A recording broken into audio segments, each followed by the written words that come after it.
"Hi, I love you," and a cop, dush, bang, throw her away. They overreact. For years, fans imagined Janis Joplin and Jim Morrison as the untamed soulmates of the 1960s, two explosive spirits who seemed destined to collide creatively and shake the world together. But behind that fantasy was a truth far darker and far more uncomfortable. Janis did not admire Jim in the end. She despised him, so deeply that even people close to her learned not to mention his name. What caused such intense hatred was not a rivalry or a misunderstanding, but a single night that permanently changed how she saw him and what he represented. Ironically, it did not begin with anger at all. In early 1968, long before rumors tied their names together, Janis actually spoke positively about Morrison. While touring with Big Brother and the Holding Company, she saw him perform at the KFRC Fantasy Fair and was struck by his raw, theatrical presence. She admitted he was unhinged, but undeniably talented. Later that summer, they crossed paths again at a private gathering in Laurel Canyon.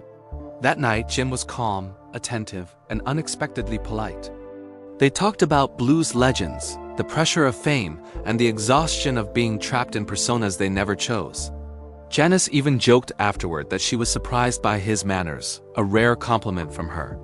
For a brief moment, the two seemed oddly aligned. When Jim praised her Monterey pop performance, she teased him back, and the exchange felt genuine. Producer Paul Rothchild noticed this chemistry and believed something creative could grow from it. He arranged a quieter meeting in September 1968, hoping they could truly connect. Janis agreed without hesitation, unaware that this casual decision would haunt her.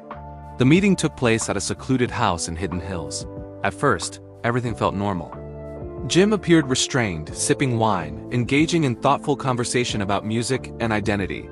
But as the night wore on and alcohol replaced restraint, his behavior shifted sharply.